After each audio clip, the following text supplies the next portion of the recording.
On May 15th, 2021, a man by the name of Dave Null went missing after wandering off the Mount Waterman Trail. After a 5-day search, an Air Rescue 5 helicopter spotted him at a creek bottom in the remote Bear Canyon area east of Triplet Rock. He had managed to descend down to about the 2,500 foot level. Let's see where that is on the map. So here's Mount Waterman, and for reference, here's the corner that Monica Reza presumably missed.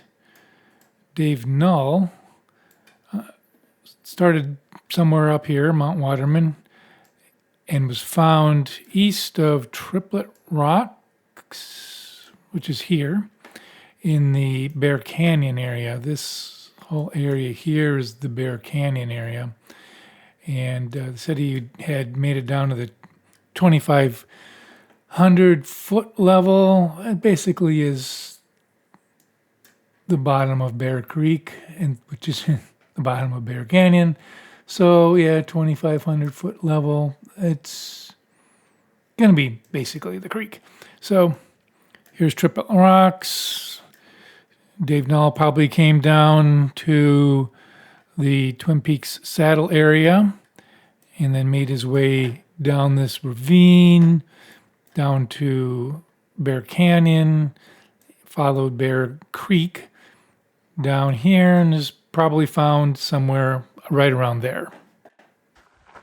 On April 12th, 2021, a man by the name of Rene Compean, not sure if I'm pronouncing it right, went missing off of Mount Waterman and prompted a 2-day search. He was found near Triplet Rocks by an Air Rescue 5 helicopter essentially the day after he went missing. Let's see where that is. Well, it's essentially the same area that Dave Null was found in, but Rene was found up by Triplet Rocks, not down by the creek. So in this case, Rene started somewhere in the Mount Waterman area, came down through Twin Peaks Saddle, came up to Twin Peaks, probably took this ridge line towards Triplet Rocks, and it took him too long, got tired, something went wrong, and he had to spend the night there. And they found him the next day via helicopter. On March 7th, 2021, 2021 was a bad year for Mount Waterman, a woman by the name of Narineh Avakian, sorry if I'm mispronouncing her name, she went missing and was found deceased after a 6-day search. Her remains were found at around the 8,000 foot level, which must have put her near the summit of Mount Waterman. Let's see that on the map. There's very specific information about where she was found, other than the Mount Waterman area off of the Mount Waterman Trail. Here's the Mount Waterman Trail, but they say at the 8,000 foot level, which would put her closer to the summit. So it's a little bit of an inconsistency in the reporting. Her car was found at the Buckhorn Day Use area, which I believe is this area here. So she most likely took this trail up to the summit and then succumbed to the elements, had a fall. The weather was fine on the day she went for a hike, but in the days following, it got very bad, big snowstorm, one of the worst snowstorms in a long time. And when she was finally found, the coroner said she had died of exposure. One of the reasons why her search took so long is that her family didn't know where she was hiking, only that she was going to go up to the Angeles National Forest. And it was a number of days before they located her car in this parking lot. So yeah, that's an unfortunate series of events. On June 22nd, 2019, 73-year-old Eugene Jo went missing off of Mount Waterman and was found alive 7 days later in Devil's Canyon. Let me show you where he was found. So he started out with a group at 3 points, came up 3 points, Mount Waterman Trail. It's this trail right here, summited Mount Waterman, and then somehow got separated from his group and made his way somehow down into Devil's Canyon. Maybe he came down to the Twin Peaks Saddle here and came all the way down Devil's Canyon, the creek bed. And here's the campground that's at the bottom of the Devil's Canyon Trail. And he was found somewhere down here, just beyond the campground, 7 days later. This is probably one of the most remarkable of the Mount Waterman and Angeles National Forest rescues. His search and rescue story is chronicled in the fall 2020 edition of the Meridian newsletter. I've included a copy of this newsletter on the Google Drive in the Part 4 files section. I really recommend reading it. It's a remarkable story. I imagine his search and eventual rescue inspires a lot of search and rescue people to keep looking even when all hope seems lost. As you can see from these 4 stories, search and rescue has had success in finding people in the Mount Waterman area. Miss Avakian was a bit of an exception because she had probably already passed before the search really began, but they did find her remains. These stories, at least some of them, also illustrate just how far a hiker can wander when they're lost near Mount Waterman. I'm sure that was on the minds of the search and rescue people when they were searching for Monica. When I first started planning this video, I thought the conclusion would be that she went off trail and died within a few hours of when she went missing. Otherwise, wouldn't she have signaled the helicopters or waved at the drones or responded to the searchers calling her name? But I can see from these other missing hiker stories that despite searchers and helicopters and drones, lost hikers can be overlooked. This isn't a dig at the search and rescue people. It's just a statement that search and rescue is hard. I'm actually surprised at how much success they do have. And they've had many successes over the years. But as we've seen with Monica's case, they have failures too sometimes. In this video, I'm going to present all the information I have found about the search, show the obstacles the searchers faced, all the efforts they took to find Monica, some unfortunate coincidences, and speculate on some reasons why they were unable to find her. I found some official information about the search. There's plenty of secondhand information online about the search. And the rest I will have to fill in using educated guesses on my understanding how searches take place. Let's start by reviewing the missing hiker timeline document that the Isoparatan user RH uploaded in August of 2025. Let's scroll down to the point where Monica has disappeared. That is right around here, last known position. Keep in mind, like the document says at the top, all of these times are approximate. Of course, these times in this range right here are all based on the word of hiker A, so we have to keep that in mind.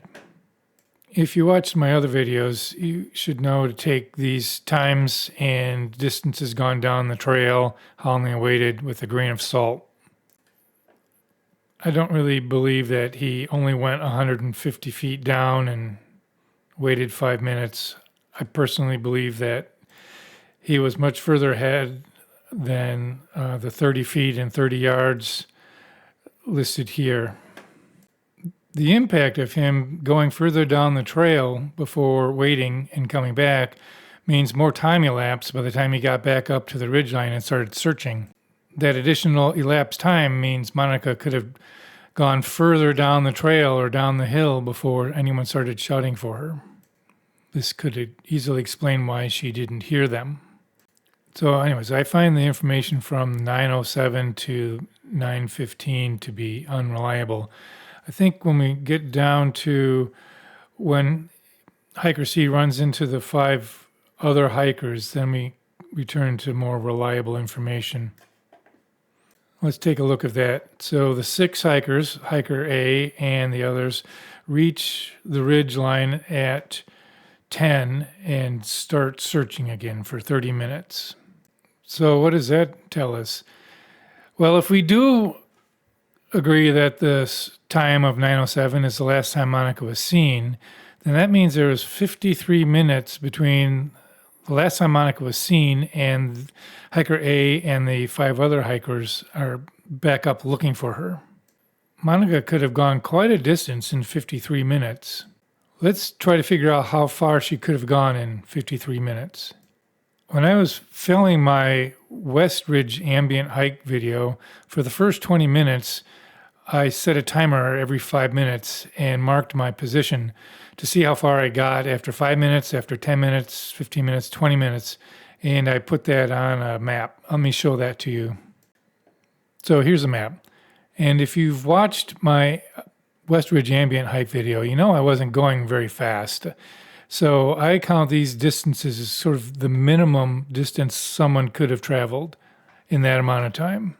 Minimum in the sense of, I wasn't intentionally going slow. This would be what a typical hiker might have done if they weren't in a hurry. Let's take a closer look at this map to orient ourselves. So here is the trail, the Upper West Ridge Trail that Monica and her hiker companions took. Here's the ill-fated corner. Let's zoom out a little bit. Here's the summit of Mount Waterman. So, and here are my data points. So let's measure how far I got. CalTopo can do that. Okay, let's start at start. Right click on start, do distance, and then I can go to here, and it says up in the upper right corner, it's 891 feet. I don't want to move the cursor because that'll change it. I'll zoom in on that spot of the screen so you can see that 891 feet I'm talking about right there. That's 5 minutes. Let's see if I can zoom in. Okay, and then after 10 minutes, it's 1,259 feet. After 15 minutes, it's 2,091 feet. And after 20 minutes, it's just a little over half a mile. Well, let's bring up the calculator and see what that tells us. So we went 0.55 miles times 5,280 feet per mile. So in 20 minutes, we went 2,904 in 20 minutes. So that's divided by 20 is 145.2 feet per minute times 53 minutes is 7,695.6 feet in 53 minutes divided by 5,280 means 1.45 miles in 53 minutes. Let's go back to the map and see where she could have gotten to in that amount of time. I'm going to use AllTrails Custom Route Builder for this step because I'm more familiar with it and think it'll be easier for you to see the miles as I put down lines. So we said at the pace I was going, you could get 1.46 miles in 53 minutes. Let's see what that looks like on this map. I'm going to start here at the ill-fated corner. Boink. It's 0.1. I got to turn this off because we're in the Wild Off Trail. So let's just go down the ridge line like I did on the other map. And let's keep an eye on this counter here and stop when I reach 1.46 miles. Okay, so here's where she would reach this trail here, which is the 3 Points Mount Waterman Trail. So she easily could have reached that trail in less than 53 minutes. And so she would have options. She could go down this way. There's a trail that goes that way. She could have made it all the way to the PCT, which is this green line here, in 53 minutes. Or let's undo that. Let's see if she had gone on the trail. Let's snap paths, and we can go along the trail. 1391. That's too far. Let's go back one. All right, about there. She could have gotten there in 53 minutes. Back up. How about in this direction? Close. Right around in there. Go away. Yeah, right around in there in 53 minutes. Let's back up. And let's say she went off trail in this direction, although I have no idea why she would do that. Well, let's see if she went off trail. I got to snap the paths off. In this direction, where could she have gone? Let's see, she goes down here a little ways. Right about there. She could have gotten that far in 53 minutes. Let's try something completely different. I'm going to ignore that. I'm going to go all the way back to here. Maybe one more. All right, so the beanie was found somewhere here. I'll show that on the other map. So let's see how far she could have gone if she'd gone down the beanie way. So she could have reached the trail here if she had turned on the trail in 53 minutes.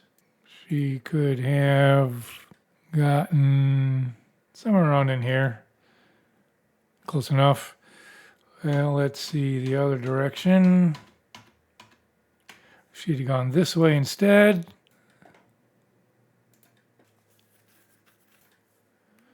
Okay, right on in there. Let's try one other thing. If she had missed the trail and kept going down this way, how far could she have gone? Let's say she went down on the ridge. Okay, she's coming down this way.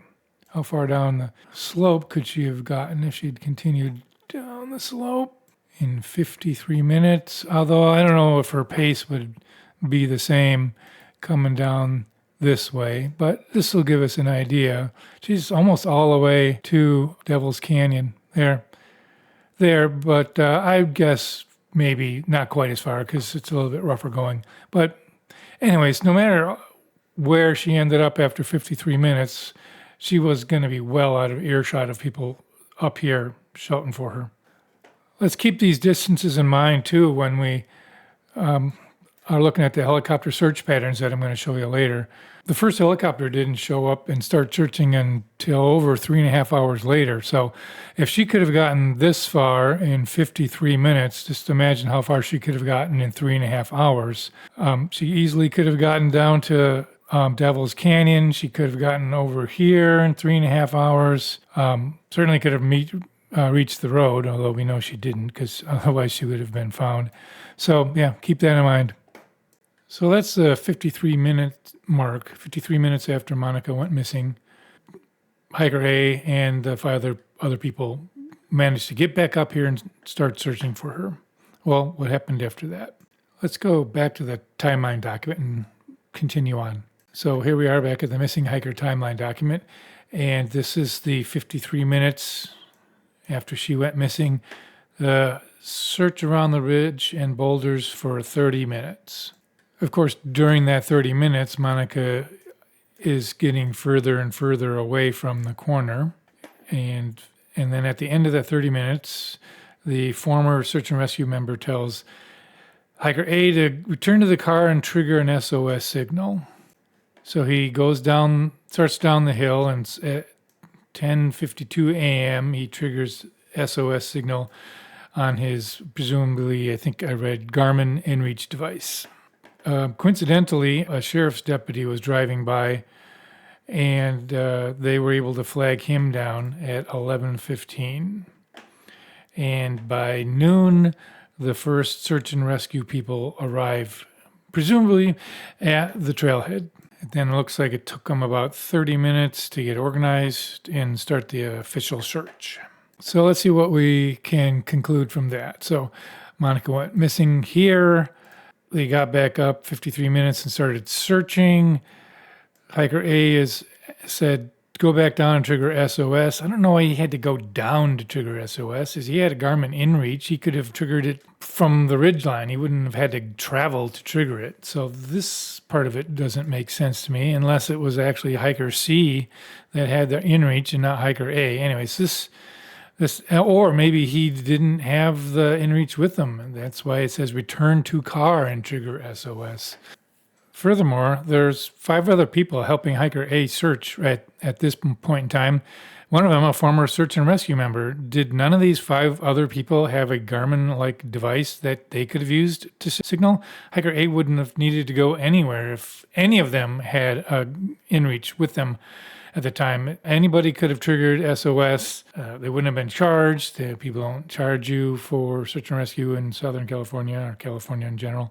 So did none of these 6 people have an inReach on them up on the ridge? Somebody had to go somewhere to trigger an SOS signal? Yeah, it makes no sense to me.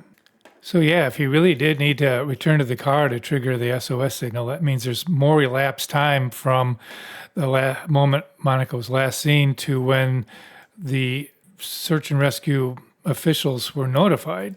If he didn't have to travel before triggering this, they could have been on the scene maybe 30 minutes sooner, 20 minutes sooner. As it is, first official SAR members arrive at noon, and they head to the trails at 12:30. That's almost 3.5 hours after Monica went missing. And of course, more elapsed time means she could have traveled further before the official search and rescue started. How do we know she actually kept going? I guess the easiest, quickest answer to that question is, well, because they didn't find her 20 minutes down the trail sitting on a rock waiting for someone to locate her. But the longer, more interesting answer gets into the whole topic of lost person behavior. Lost person behavior is a topic that's been studied for decades, and it's a really interesting deep rabbit hole that I went down when I was researching this video.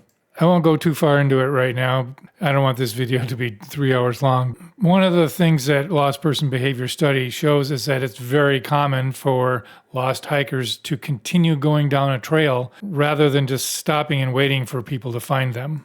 So if you recall from the beginning of this video, both Dave Null and Eugene Jo continued quite a ways off trail after they went missing.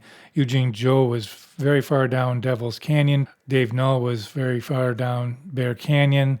They both engaged in classic lost person behavior of going downhill and seeking out water. So it's entirely plausible that Monica continued going instead of stopping and waiting to get rescued.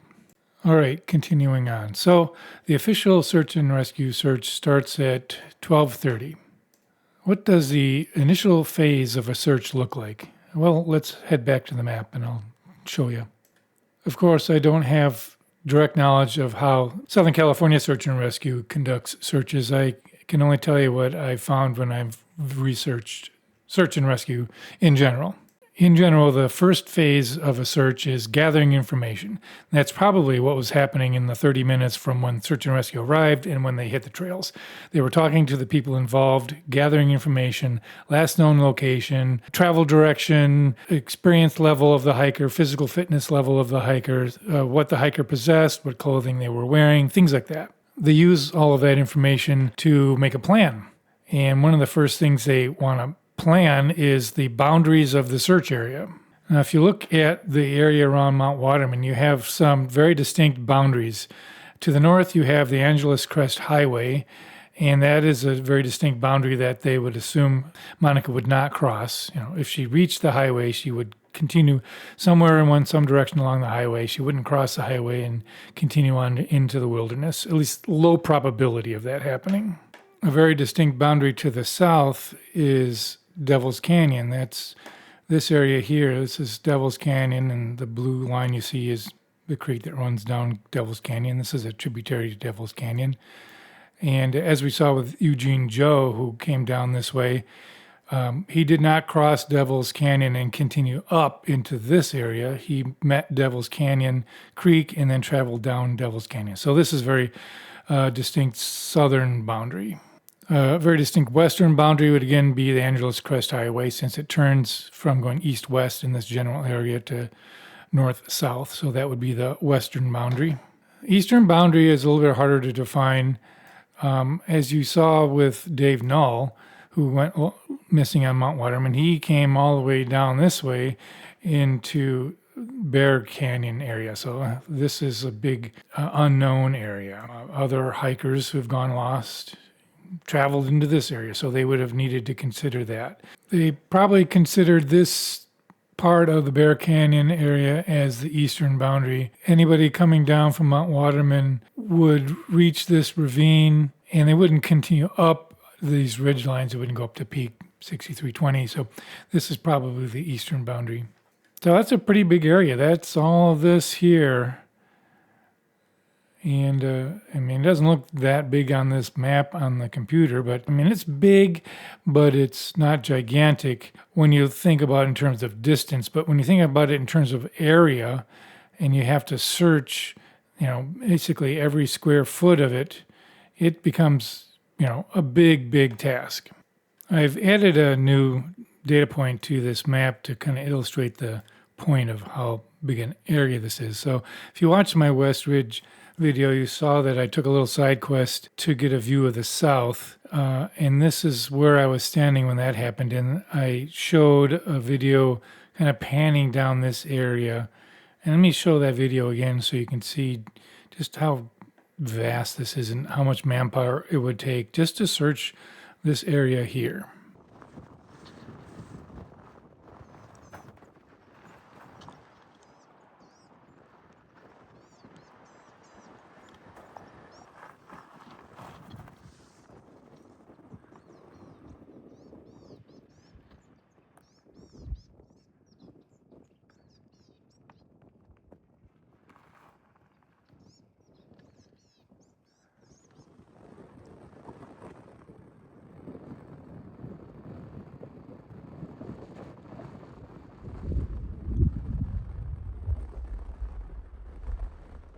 Of course, they don't try to search everywhere from the very beginning.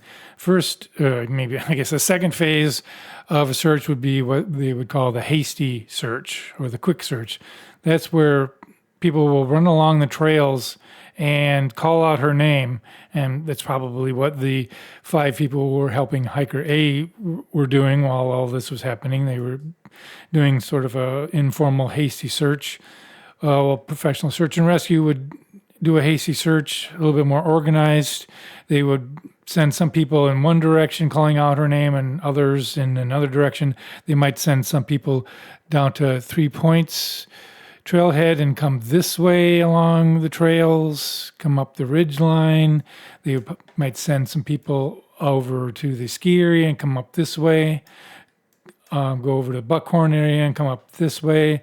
And they would just go down the trails and call out her name in the hopes that she's alive and she's lost. She's waiting for someone to find her. Now, they would also look off trail in some of the most obvious places a lost hiker might go, but they wouldn't dive down into the most difficult to reach places in the hasty search phase. Hasty search is kind of optimized for the optimistic outcome. A person knows they're lost. They haven't wandered too far. They're somewhere on a trail in the general area or not too far off the trail. They're conscious. They can hear people calling out their name and they can respond back. That results in success quite a lot. So that's why they try that first. Of course, I don't know how much manpower they had at the very beginning of the search. Maybe only a dozen people, half a dozen people, perhaps. And that would limit the kind of hasty search they could do. To do a complete hasty search, in my opinion, they would need one team to come up and go east along the ridge line, a different team to go west along the ridge line, a third team to start at 3 Points and come eastward from there, and a fourth team to look around in the ski resort area. Not really a resort, but you know what I mean. And perhaps yet another team to come up from Buckhorn Trailhead in these areas here. So that's 4 teams? Did they have enough manpower at 12:30 to do a 4-team hasty search? I don't know.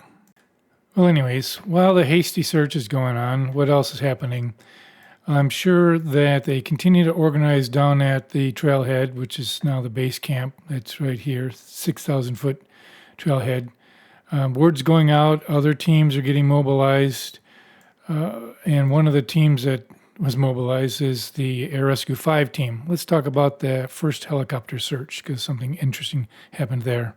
For those who don't know, this is what I mean by the Air Rescue 5 helicopter. The Sheriff's Department has 2 of these. They used to have 3, but 1 crashed. Anyways, this was the helicopter that was used in the first couple of days of the search for Monica. There was one other helicopter used also, a Firehawk helicopter owned by the Los Angeles Fire Department. I'll talk about that one later. But this is the one that responded first on June 22nd. The Air Rescue 5 helicopter's station, or forward operating base, I'm not quite sure, is down here, Barley Flats. You can see these buildings here, and there's a helipad here. So it hangs out here until it's called upon to do something. And of course, it got called upon to do something on June 22nd. Let's zoom out a little bit so you can kind of see the distance. There's Barley Flats here. And it's in a helicopter, it's only a few minutes to get up to this area. So there's a website called Flight Radar 24, and it has historical flight information and also current flight information. And I found all the search and rescue flights related to Monica, at least for the first few days. Let me show you what I found. So here is the first flight radar image I wanted to talk about. This is the Air Rescue 5 taking off from Barley Flats and heading towards Mount Waterman, which is off in that direction. I'll talk about that later. First, I want to talk about this document over here that I created that contains all of the flight information that I found for the first few days. The times in all of these images from Flight Radar and UTC, and the document translates that into our local time. In this document, I have a description up here of, times are approximate within a minute or so. And when I say a helicopter or drone arrived, it means in the general area, not when they took off from their helipad, but when the helicopter or airplane got into the general area of Mount Waterman and started searching. So here is a summary of what's happened so far. Monica's last seen. Hiker A and others start searching. Hiker A triggers the SOS signal. First SAR members arrive at the trailhead. SAR heads to the trails to start their hasty search. So here's first information about the helicopter. This helicopter. This is everything the helicopter did before Monica went missing, or I should say before it knew about Monica going missing. It lands at 9:30 to start its day. It had some rescue mission off in Acton area. Takes somebody to the Presbyterian Medical Hospital and then lands back at Barley Flats. So Monica has already gone missing by this time, but they probably weren't notified yet. The SOS was triggered at 10:52, and it takes time for that SOS to propagate from Garmin to search and rescue headquarters to the helicopter people. I'm not sure the whole path that an SOS signal from a Garmin takes, but I'm guessing by the time they get back here, they still may not have been notified that there's a rescue mission, pending. It's not till about 12:39 that they take off from Barley Flats and starts heading for Mount Waterman. But as you'll see in the next image I'm going to show, it reaches the Devil's Canyon area but turns away at about 12:42. Let me bring up the next image. So here's the next image. You can see it took off from Barley Flats and is headed towards Mount Waterman. I've put an overlay of the trail that Monica was hiking so you can see it was getting pretty close. Here's Highway 2. This is Devil's Canyon. It was entering the search area, but then it turned around and headed back this way.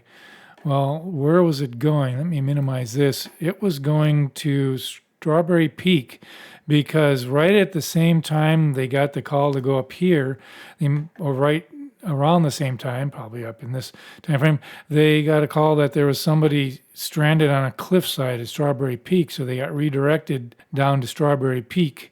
And they had to do a rescue here. And let me bring up the next picture so you can see how that unfolded. So here is all of that circling around Strawberry Peak. They landed, they picked somebody up, they took them down to Highway 2, they dropped them off, and then again they resumed back to the Mount Waterman area. And they didn't get into the Mount Waterman search area until, let's bring the document back up. So reaches Devil's Canyon area at 12:42, turns back, arrives at Strawberry Peak at 12:46. It is at Strawberry Peak for 32 minutes. It leaves for Highway 2 at 1:18, arrives at Highway 2 at 1:20. It drops the rescued person off, and then it leaves again for Highway 2 at 1:32 p.m. and finally arrives in the Mount Waterman area around 1:41. Depends on where you want to consider arrives. But the real search, that real helicopter search for Monica doesn't start until around 1:40. And I will bring up another image to show you the search pattern it took on that first search. So here's Air Rescue 5's first helicopter search on June 22nd. Came up from the southwest, and you can see it really focused on the ridgeline. It circled around back and forth along the ridgeline, came along the ski area a little bit. Somewhere in here it landed and took off. Most of these lines here are lines from when it was approaching the landing area or taking off. But most of the first search was along the ridgeline. A little bit over here around 3 points, I guess, see, did she make it all the way back to 3 points? But all of this searching was taking place between 1:40 and 3:15. But if there hadn't been that Strawberry Peak rescue that was happening simultaneously, they could have arrived at Mount Waterman almost an hour earlier, which is really unfortunate. Interesting side note on how I found out that there was a cliff rescue at the same time. Let me show you how I learned that.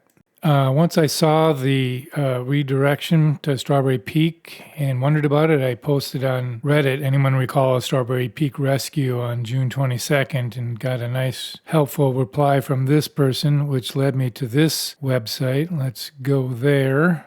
And it doesn't show anything until you specify a month. So let's go to the month that we're interested in.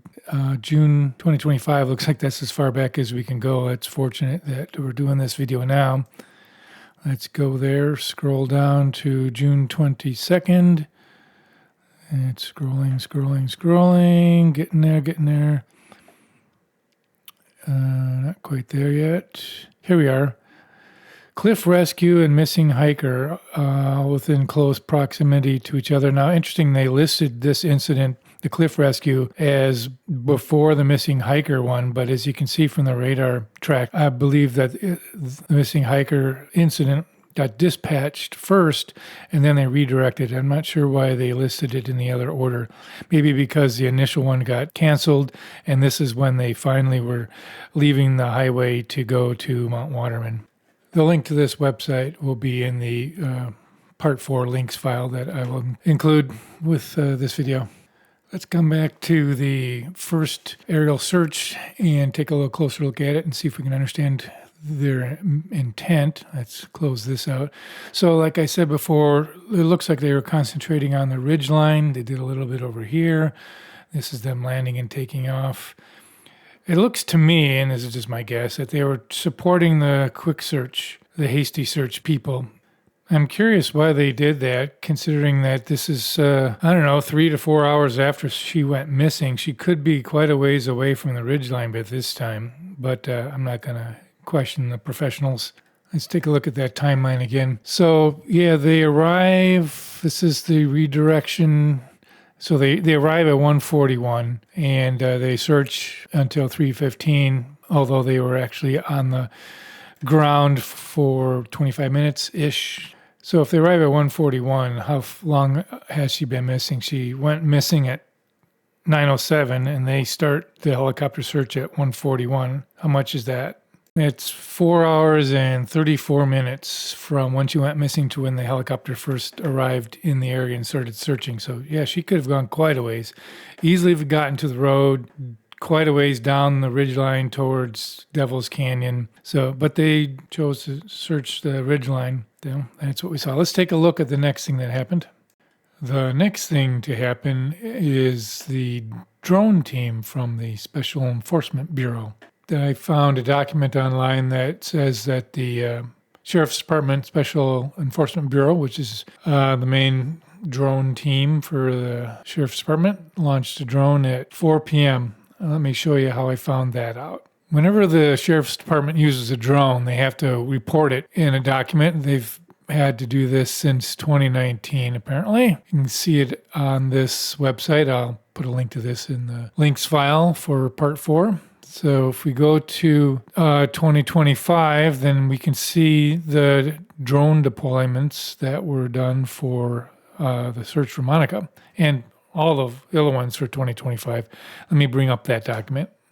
Here is the 2025 drone use report. See if I can zoom in a little bit more so you can see it better. Okay, yeah. So Los Angeles County Sheriff's Department, Special Enforcement Bureau, Unmanned Aircraft System 2025 report. So if we search for Waterman, you'll see down here 622 and 623. These are when they deployed the drones in the search for Monica. You'll see on June 22nd, they deployed it at 1600, which is 4 p.m. And on the next day, same time, 1600 or 4 p.m. It doesn't say anything about what drone they use because the Sheriff's Department has a number of drones. I'll show you their drone fleet document that I found. But it does show you that they were unable to locate her on both days. Interestingly, on the 23rd, it says we'll resume the search on the 24th. And then there was some other drone deployment later that night, unable to locate the subject. It was a high-risk tactical thing, some police action, same person. But then there were no drone deployments at all for a number of days. Now, the document has gaps in other areas, but I assume that's because they had no need for a drone then. But they clearly have a need for a drone now, and they need to find Monica. So why the gap? Did they really only deploy the drones twice in that first week?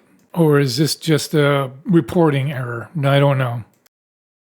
Let me show you the document that lists their drone fleet. This document was made on May 12th, 2025, so a little bit more than a month before. So they could have gotten some additional drones since this document was created. But in this document, they list all of these drones that they have, and all of these are drones assigned to the Special Enforcement Bureau, and these drones here are part of the Malibu Lost Hills Sheriff's Department station.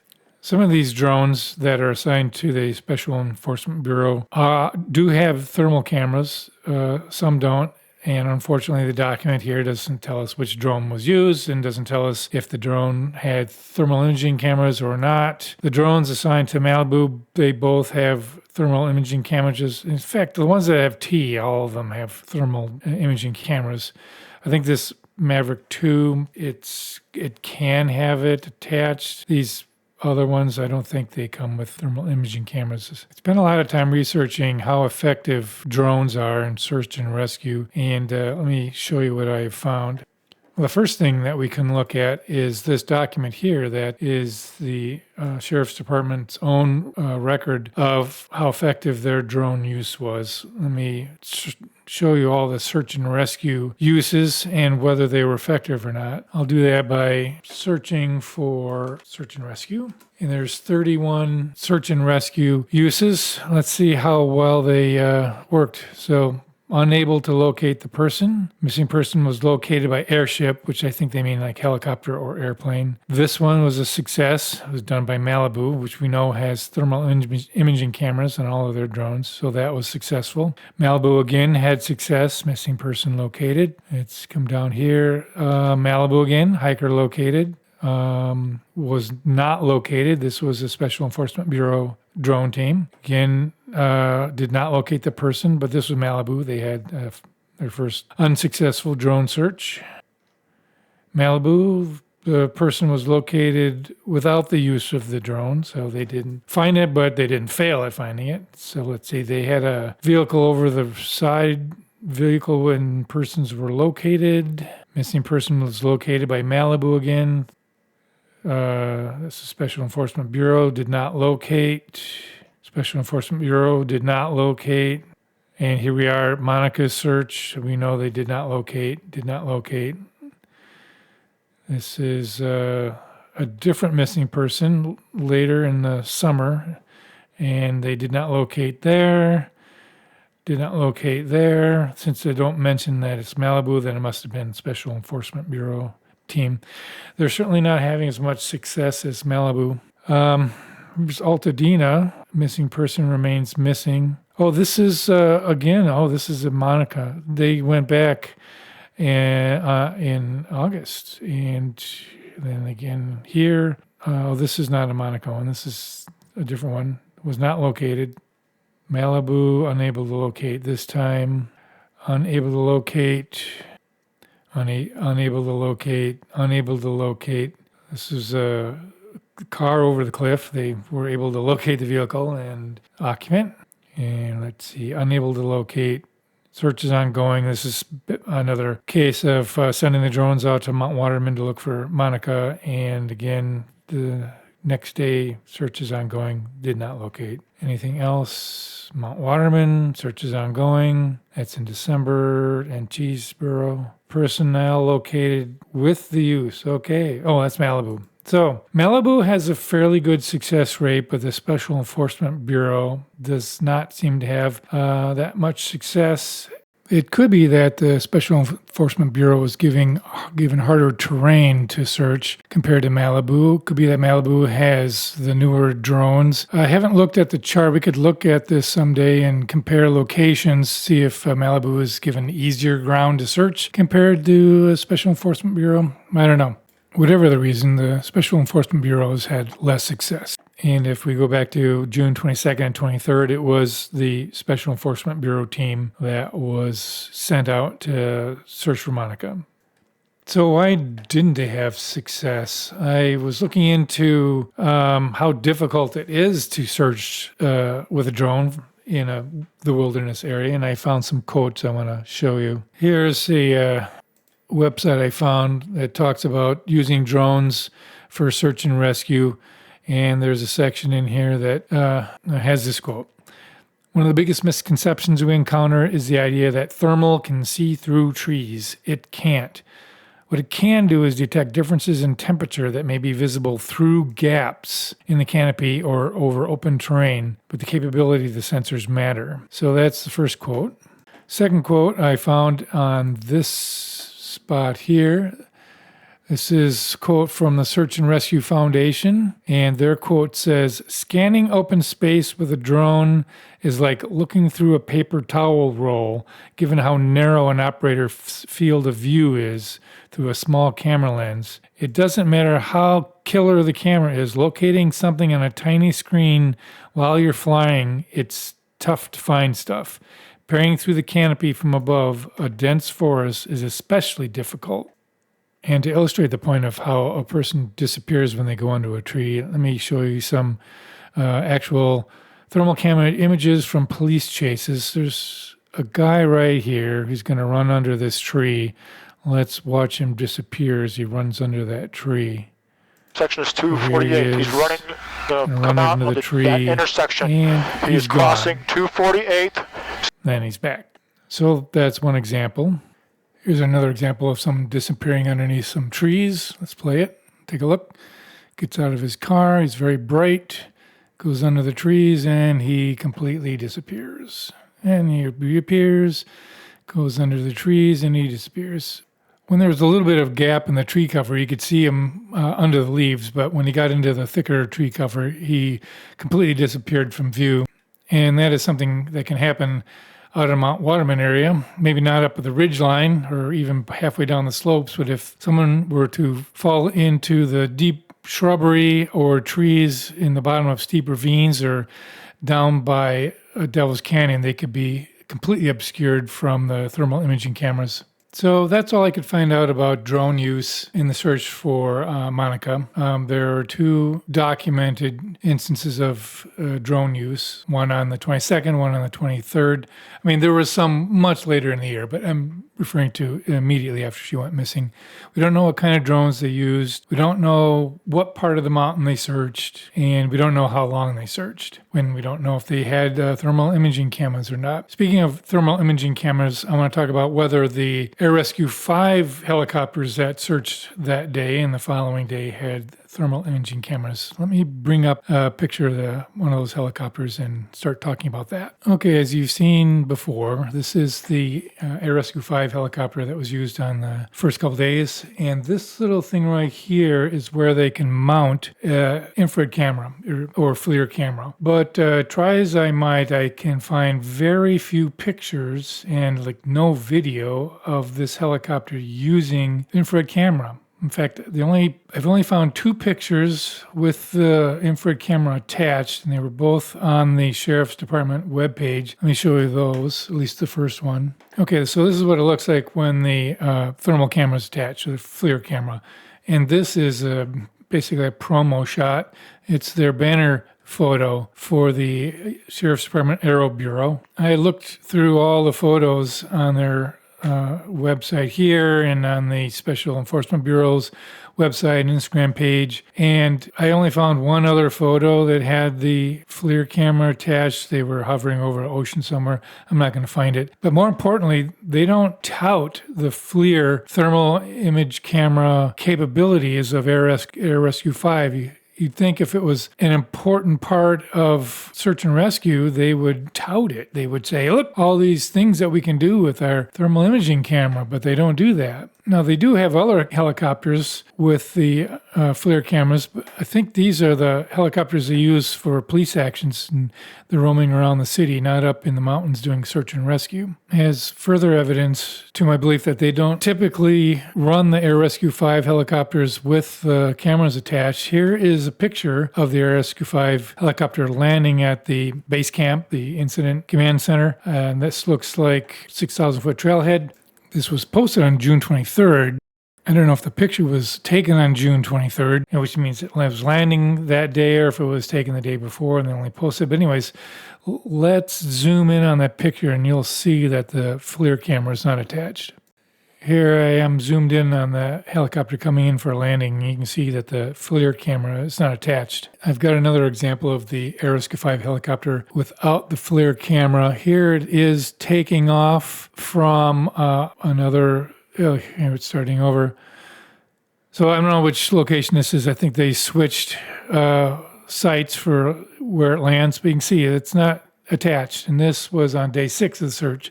So try as I might, I haven't found pictures of this helicopter flying around during the day with the FLIR camera attached. I don't know why they aren't using it, why they aren't advertising how great it is. I know they get better fuel economy and more aerodynamics when the camera's not attached. So it could be just an economic decision not to use it during daytime search and rescue. It could be that it's also old technology. These helicopters are 23 years old. I don't know if the FLIR camera technology has ever been updated. Maybe the FLIR cameras that go with these helicopters are outdated and they can only be used at night. And that's combined with the fact that I don't think they fly these helicopters at night that much. So I really don't think they used the FLIR cameras on these helicopters during the search for Monica. I think the only FLIR cameras that were used were drones and maybe an airplane that I'm going to show you later. But before we get to the airplane, let's finish up with the helicopter searches on June 22nd. So this was the first run. Let me minimize this. So first run, they focused mostly on the ridgeline, as I said before. This is the second helicopter search that happened on June 22nd. Let's see when that took place. It started at 5:19 p.m. and concluded at 8:18 p.m. Did it in a couple of phases. It searches for 36 minutes and then lands at the trailhead. And then the resumed searches another 26 minutes, goes back to Barley Flats, maybe to refuel or to pick up some people, comes back, searches for another 45 minutes. What's interesting about the second search is during the second helicopter search, the two people who heard a woman in anguish near Twin Peaks Saddle had reported in. And it's possible that in response to that couple reporting the woman in anguish, that's why they sent out these people to Twin Peaks Saddle area and dropped them off so they could conduct a ground search. That's what this is. Looks like a couple of loops. It came, dropped some people off, maybe dropped some more people off, or maybe the second run was when they picked them up. I'd have to play it again to see which one it is. Anyways, let's minimize this and take a closer look at this search pattern. Okay, so you can see it's the second search, it focused a lot just beyond the ill-fated corner. It started doing some searching along the south flank, down some of these ravines. Here's a little bit more ridge. Took a loop around the summit and along this south flank area. Here you can see it going back to Barley Flats and coming back. A little bit different pattern than the first one. First one focused almost exclusively on the ridge. Now they're expanding outwards. So that was the last of the Air Rescue 5 searches done on June 22nd. There was one more helicopter search done, but it was done by a different helicopter, a Firehawk, that can fly with night vision goggles and it's got a big spotlight. Let me bring up that search. So here's the search pattern for the Firehawk. Let me move this over here so you can see what the Firehawk helicopter looks like. I'll put up a bigger picture. Here's the Firehawk helicopter, and it's operated by the fire department. Let's look at the times. The Firehawk started searching at basically 9 o'clock. Well, actually, that's when it took off from the Whiteman Airport. It arrives in the Mount Waterman area at 9:07. It searches for an hour and 13 minutes, and then it leaves for the night at 10:20. It searched continuously for an hour and 13 minutes. Let's minimize this and take a look. You can see that it spent most of its time searching along Devil's Canyon, and I'm guessing and a little bit in the direction of Bear Canyon, but a lot in the area of Twin Peaks Saddle. There's Twin Peaks here, so this area is the saddle, and up and down Devil's Canyon and the flanks of the mountains to the north and south of Devil's Canyon. I don't know if this search pattern is entirely because of that report of a woman in anguish or simply because they know enough time had elapsed that Monica could now have reached this area. In fact, I think she could have reached this area a lot sooner, but they certainly are searching this area now because she very much could have reached this area by this time. Now, it's important to note that this Firehawk helicopter does not have a thermal camera. The crew wear night vision goggles, and they presumably also use this spotlight that's down below. And so they're flying along, and they're shining their spotlight in the dark and using their night vision goggles. And they're hoping Monica is still alive, still able to get up and try to wave them down and stand in a clearing and move out from underneath trees or shrubs. But that clearly didn't happen because they weren't able to find her. And that's it for June 22nd. As far as aerial searches, we showed the first Super Puma Air 5 search, and then there was drone search somewhere during the later afternoon, and then the second Air 5, and then finally this third helicopter, which did the night searching. That's it for helicopter searches on the first day. So day 2, June 23rd, starts off in the early mornings with this aerial search done by this airplane. This airplane is a Beech A200, as you can see here, Super King. It's leased by some company named Dynamic Aviation. I'll look into them in a moment. Anyways, it's based in Chino, and so it took off at Chino and arrives in Mount Waterman in the early morning hour of 5:23. And when I saw that, I was like, that's before sunrise. So how is it able to do anything before sunrise? Well, we'll get to that. And it searches for an hour and 34 minutes, and then it leaves for good at basically 7 a.m. So yeah, it did all of this, a lot of this, before the sun came up. And how was it able to do that? Well, let's dig into the company that this was leased from. The company is called Dynamic Aviation. And apparently the Sheriff's Department leases this airplane from Dynamic Aviation for search and rescue. If you search this particular number in Flight Radar 24, you'll see it's used quite a bit. So this isn't anything particularly unusual. It's not special for Monica or anything. Anyways, let's look into Dynamic Aviation. Here is Dynamic Aviation's website and their home page, and they start off with this very bold, protecting and defending the world. That's quite interesting. What does Google have to say about Dynamic Aviation? It serves as a key contractor for government and defense agencies, and it offers a critical eye in the sky to support search and rescue teams also.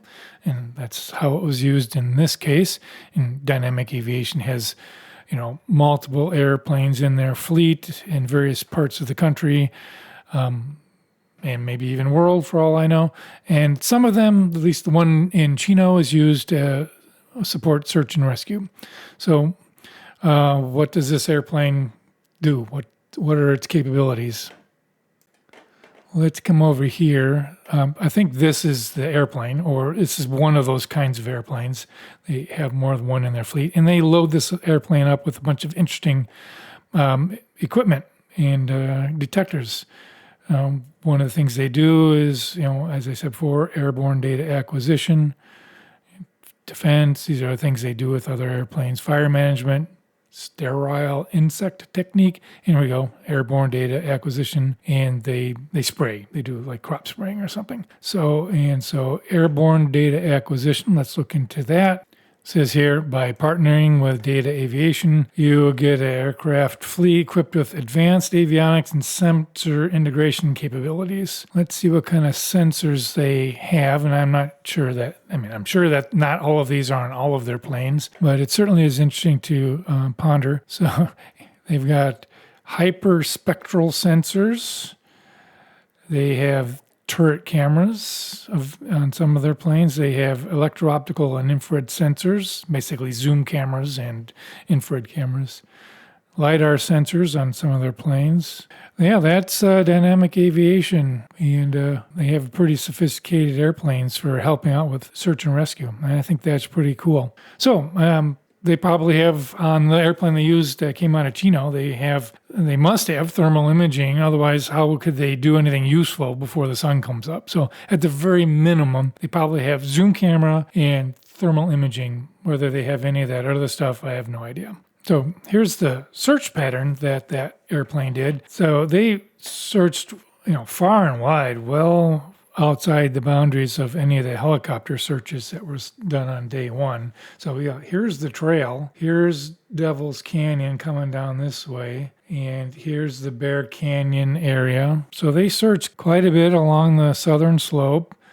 And they searched quite a bit, far more than I would have thought necessary north of the highway. Here's Highway 2. But then the plane, can't turn on a dime like a helicopter, so it's going to be looping, and some of those loops are going to take them north. But, there's enough north loops that they are obviously also looking north. So they're covering the possibility that she did cross the highway, both north of the highway and a little bit west of the highway. But on the whole, they searched what I would consider a reasonable search pattern. The most common, most likely places, which would be below the ridgeline, heading down into Devil's Canyon, and just a little bit into Bear Canyon.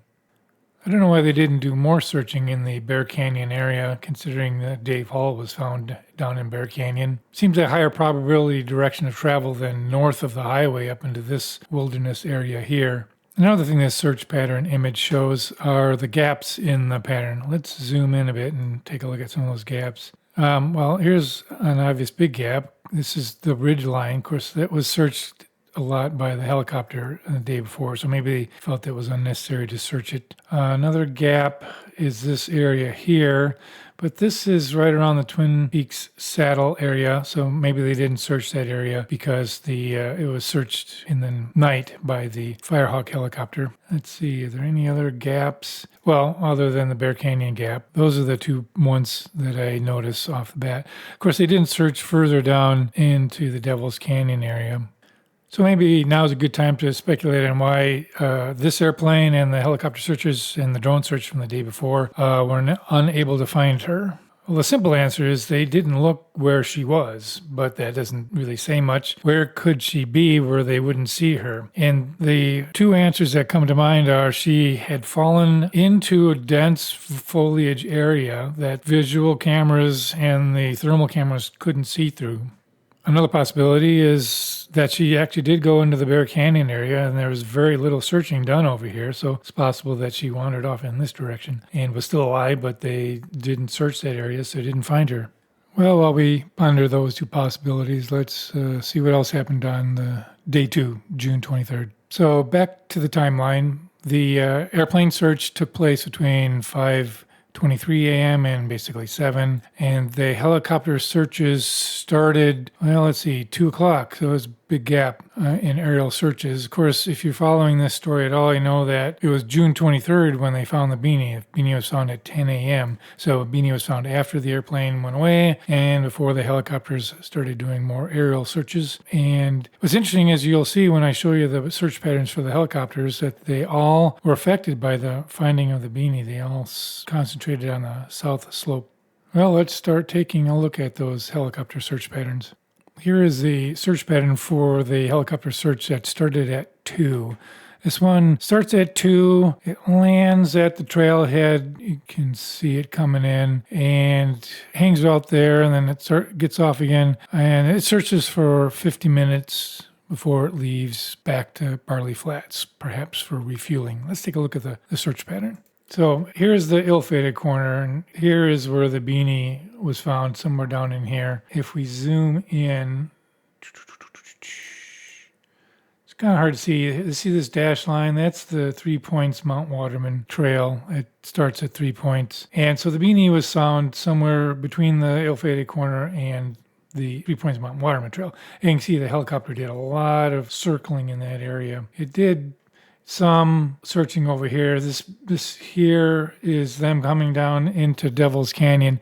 This straight line means it went off radar. It was actually probably going down Devil's Canyon. I know during some of the days they had to drop some of the ground searchers off in rugged areas and other times pick them up out of rugged areas. So that's what these probably represent. But as far as the aerial searching, pretty much focused on where the beanie was in southwest of the beanie. Again, nothing in Bear Canyon and nothing very far down south into Devil's Canyon. Let's take a look at the second helicopter search of the day. Here's the search pattern for the second helicopter search. The second helicopter search starts around 4. It returns to the Mount Waterman area, lands at the trailhead, and drops some people off, or maybe just picks up some people. Anyways, it took off again at 4:24 and searched for 53 minutes before it returns to Barley Flats. Let's take a look at that search pattern. Again, I'm zoomed in a little bit more compared to the previous image. Here's ill-fated corner. Here is the area where the beanie was found, right around in here. This dashed line again is the 3 Points Mount Waterman Trail. So again, it's searching on the southwest slope below where the beanie was found. So that beanie, the finding of that beanie really affected the helicopter search patterns on June 23rd. Let's take a look at the third and final helicopter search of the day. So here's the search pattern for the third and final helicopter search. This one starts at 5:42. That's right, there was a drone search that happened. The drone search was kind of concurrent with the second search. So the drone search started at 4 and the helicopter search started at 4:24. So these two were going on at the same time, presumably in different locations, because I can't imagine the drone flying right underneath the helicopter. Anyway, so the third helicopter search, they turns to Mount Waterman at 5:42. It searches for 16 minutes, maybe. Then it lands for 10 minutes, 6 minutes, 7 minutes, whatever. Picks somebody up, who knows. Takes off again and then searches continuously for 55 minutes and then leaves for the night. And there were no night searches. There's this other guy that I will talk about in a moment, but let's look at the search pattern for the third helicopter search. So again, this is a southwest slope below where the beanie was found. It's a little bit further down the ravine, towards the ravine.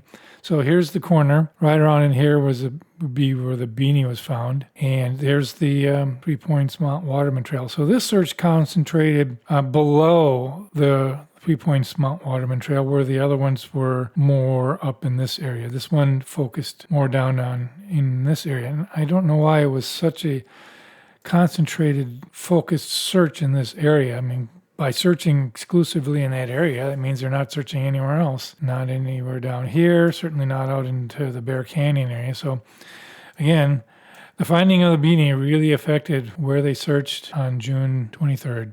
As I mentioned earlier, there was one other helicopter that made an appearance on June 23rd. It was this, let me move this out of the way, some Bell 407 helicopter. It doesn't have any registration number listed on flight radar. It arrived in the area at 6:44. It circled for 9 minutes and then left. I have no idea its purpose, who it belonged to, what it did. It didn't seem to land. It came up here, circled around once, and circled around once there, and then left. Where did it come from?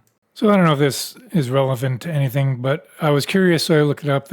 Here's that helicopter, that unknown helicopter. It started its evening over here in the Van Nuys Airport area, flew down to the Long Beach Airport, and then it flew up from Long Beach Airport, came up here, circled around for that 9 minutes, and then took off again. So that's that. And like I said before, there were no night searches. The Firehawk helicopter with its night vision goggles didn't come back. And so that's it for the aerial searches of June 23rd. There were other helicopter searches in other days. I found some on June 24th and June 25th. Let me show you how I find these. Let me give you a quick tour of Flight Radar 24. So what you really need is you need the helicopter number on June 24th. This was the helicopter they used. This is the other Super Puma helicopter. This ends in LB. The first one they used was the one that ends in JH. Anyways, let's get LB. Come over here.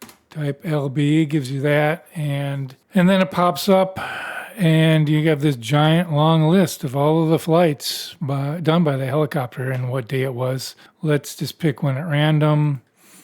And here it is. On this particular day, at this particular time, it flew from there to there. That's not a very exciting one, but let's find the ones for June 24th. Let me go back here. I got to scroll down. Okay, in order to get to June 24th, I just got to hit this load earlier flights over and over again. I'm not going to make you suffer through me doing that. Okay, here we are in the June 2025 time frame. Let's see if we can find the June 24th thing. So these times I think are all in UTC, so we got to hunt for them. Let's look at this one. Okay, that was a very short trip into the Mount Waterman area. Looks like maybe they just came into the area and dropped off somebody and then flew back. That could have been this very first flight here. Let's look for the more interesting one. How about this one? Okay, so that is slightly more interesting. Okay, so they come in. Looks like they took off from somewhere else and then searched and then landed at Barley Flats down here. Here's the search they did. Let's see. The ill-fated, I don't have an overlay on this, but the ill-fated corner would be somewhere up here. Here's the ridge line, and so they're searching on the south slope. Another really focused search. So that's probably this search here, this 41-minute search, doing very focused searches on that day. They didn't go anywhere to the Bear Canyon area. They didn't go anywhere over here or down Devil's Canyon. Very focused on this area here. Were there any other interesting flights on June 24th for this helicopter? Let's check this one. Okay, here's a major one. Let's compare that to what's on my sheet. This might have been it. This might have been the big one.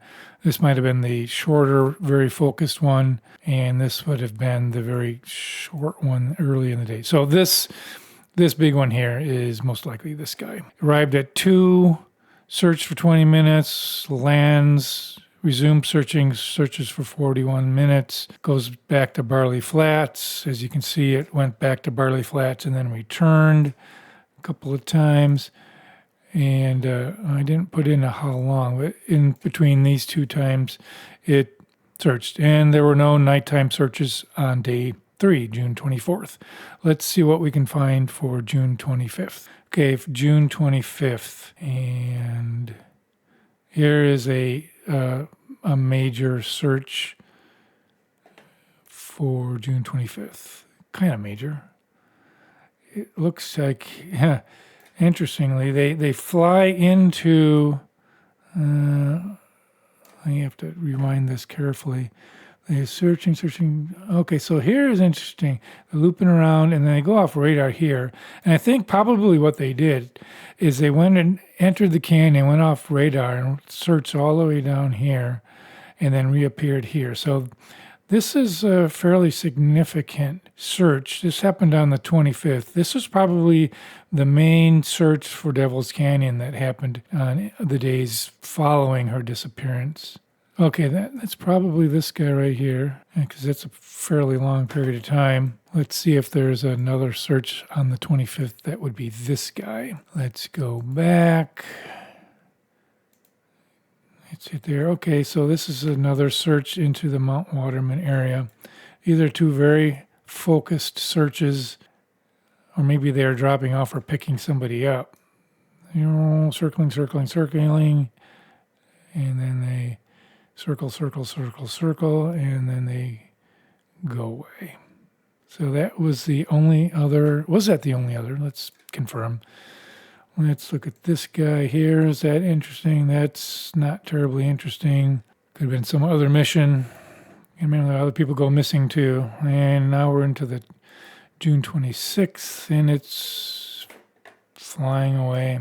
But that's all I want to show today in this mode, this linear mode. There's one other way you can get interesting flight stuff, and that's go to playback, and then you enter in the day that you want to examine.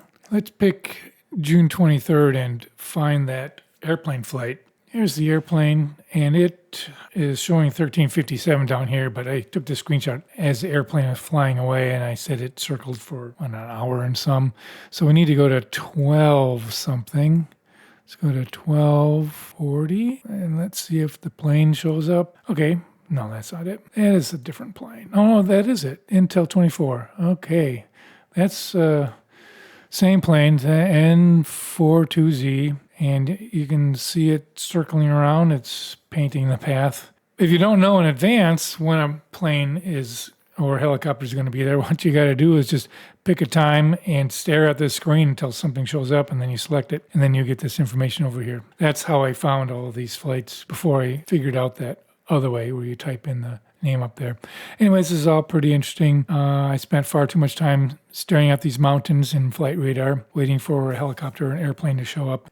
I kept searching for notable searches for the rest of the week. I'm not going to show you all of them. I've put them up on my Google Drive in a folder called Other Notable Searches if you want to look at them. Some of them have them searching more concentrated. Some of them there's a little bit into Bear Canyon. There's some more that go down into Devil's Canyon. Anyways, take a look at them if you want. One last thing I want to say about the helicopter searches before we go on to the next topic is they're really not the biggest part of the day. If you look at these numbers, searches 25 minutes, searches for 45 minutes, searches for 36 minutes, 26, 45.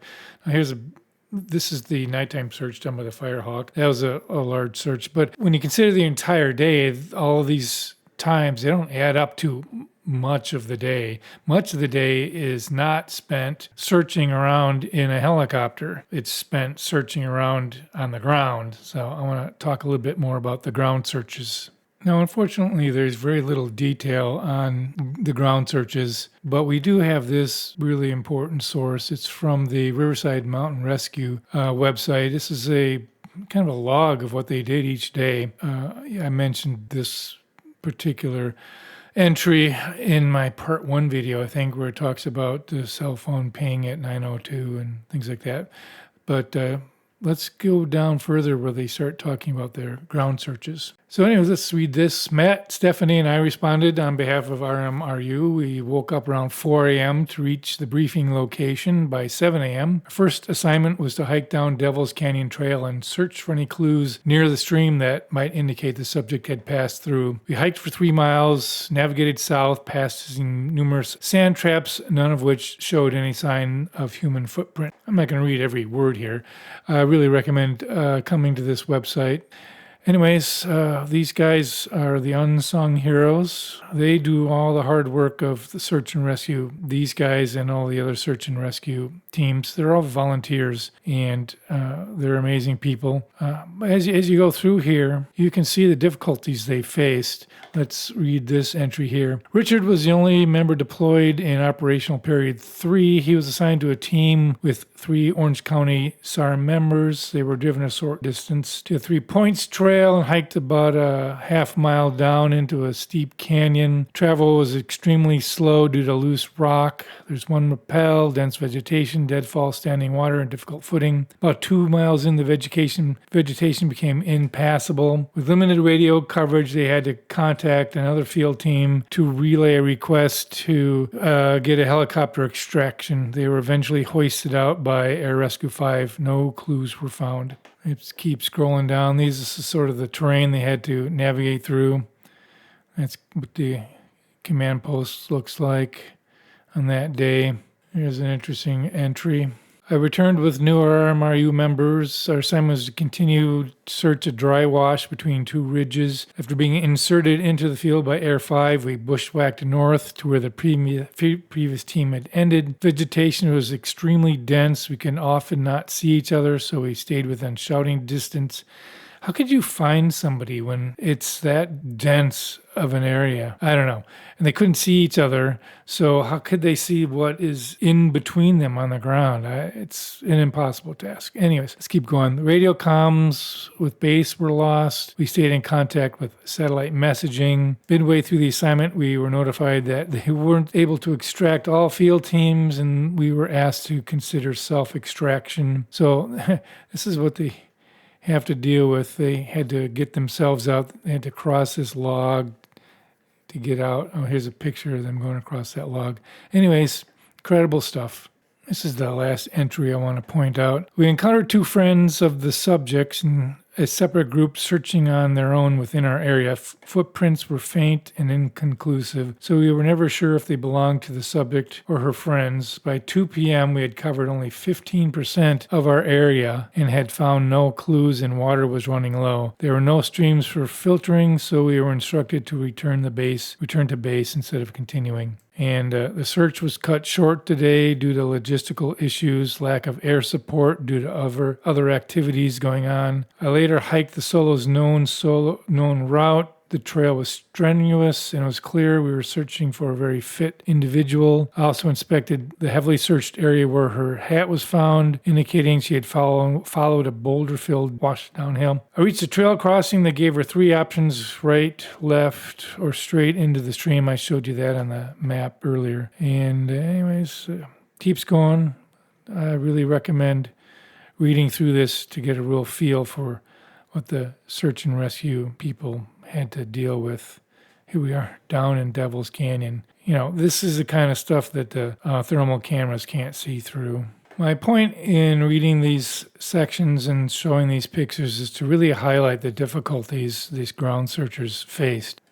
And by their own admission, they weren't able to search all the areas that they wanted to search. They had to cut some days short for various reasons. Some places the vegetation was too dense, they couldn't even see each other, or they couldn't even enter the areas. So I feel that this all adds up to the conclusion that there was a lot of areas that were left unsearched, try as they might. While the Riverside Mountain Rescue webpage is the best source for details on the search, you can find some information on the Instagram and Facebook accounts of some of the other search and rescue teams. Let me show you those. Here is an Instagram post from one of the Ventura County search and rescue teams. I brought this up to give an example of what a brush-filled ravine looks like. Let's go to the next one. This one's from Sierra Madre Search and Rescue. You can see at the bottom of the ravine, it's got a lot of trees and shrubs that could obscure someone from thermal camera. They were doing some night searching. This is a helicopter extraction of one of the teams. Let's go to the next one. This is Sierra Madre Search and Rescue. Again, bottom of a ravine. Somebody could have fallen under one of these shrubs and be hard to find. Let's go to the next one. This one is, again, Sierra Madre Search and Rescue. Another example of a tree and shrub-filled ravine. How about this guy? Again, going down, steep ravine, tree and brush-filled. The links to all these Instagram pages for the search and rescue teams can be found in this document, Search and Rescue Websites, which is up on my Reza Files Google Drive. One of the reasons I keep pointing out tree and shrub-filled ravines is there are a lot of comments online that talk about how open the ground is in the Mount Waterman area. Casual hikers or people who've just watched YouTube videos will see when you're up on the trail or the summit, it's so open and you can see so far, kind of like this picture represents. And so they ask the question, how could anybody get lost? Well, you can get lost if you don't stay up in this area and you go down into the ravines that we see in these kinds of pictures. I point out all this information on the ground searches just to reiterate my belief that the ground searches are really difficult. They really have to go through some tough terrain, and it's impossible to cover every square foot of the mountainside, and that contributes to Monica not being found. Before ending this video, of course, I have to talk about the tracking dogs and the impact or lack of impact they had on the search. Let me get into that. Probably the most influential statement on the tracking dogs comes from the timeline that we've been following along with. At the very bottom, where it talks about the beanie being found, it has this statement: dogs tracked scent from last known position to beanie location where scent weakened and terrain too dangerous for dogs to continue. And I'm sure a lot of people who are making YouTube videos like myself and writing news articles saw that statement and said, okay, dogs tracked the scent to the beanie, and then the scent disappeared. And you can see the influence of that statement on this article here, LA Magazine. They don't quote directly, but they say basically the same thing. Search dogs reportedly tracked her scent only to the beanie before the trail abruptly ended. Well, did that really happen? I'm going to go through all the information I could find about the tracking dogs and their use. Very little of it exists online.